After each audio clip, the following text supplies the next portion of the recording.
Good morning.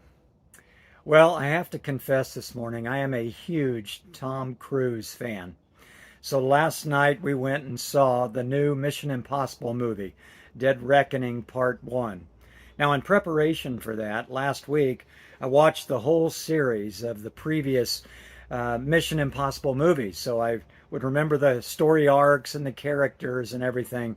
And of course, I was struck as I watched all of these movies, and particularly the new one last night, of the incredible stunts that Tom Cruise does. He does them himself. He doesn't use a stuntman.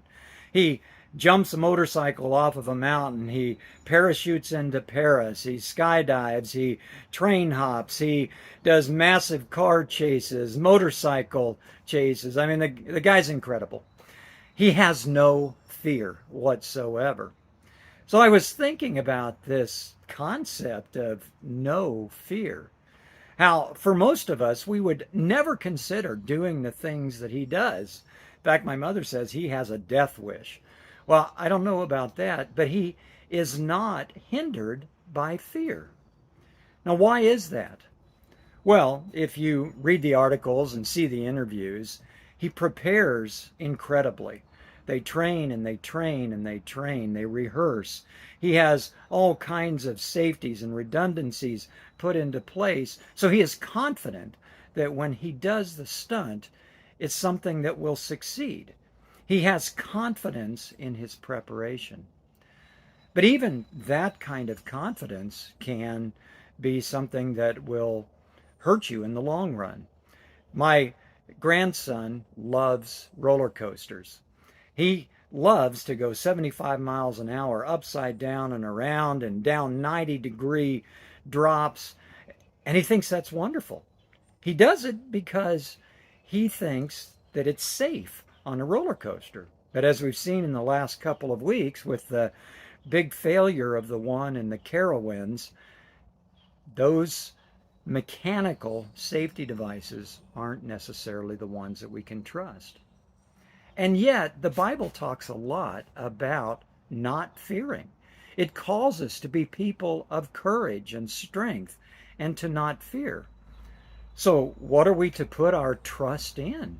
Are we to put it in mechanical things? Are we to put it in our preparations, in our rehearsals, in our own capabilities?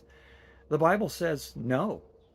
Where your strength comes from, where your courage comes from, where your lack of fear comes from, is your trust in God. Here's just a couple of verses that talk about that.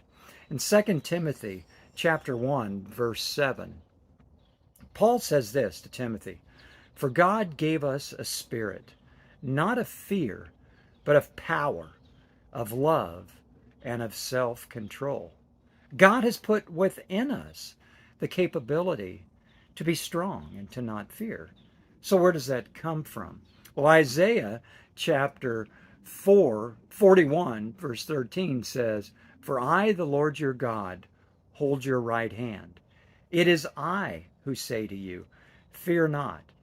I am the one who helps you." The Bible tells us we have a strength, we have a support that enables us to be courageous. God is with us. God holds our hand. God carries us through. Psalm 34:4 says, "I sought the Lord, and he aroused me and delivered me from all of my fears." If we reach out to God, if we seek God, he will deliver us from the fear that would paralyze us. So my question to you this week is, what are the fears that are paralyzing you? It may be fears of financial reversal. It may be fears of health problems that are on the horizon. It may be fears of relationships that are on the verge of breaking up. But God says, you don't have to fear. I am with you. I will bring you through. You may not be asked to jump a motorcycle off of a tall mountaintop like Tom Cruise, but you may be asked to fight some fears that seem just as big and just as real to you in your life. But always remember, God is with you.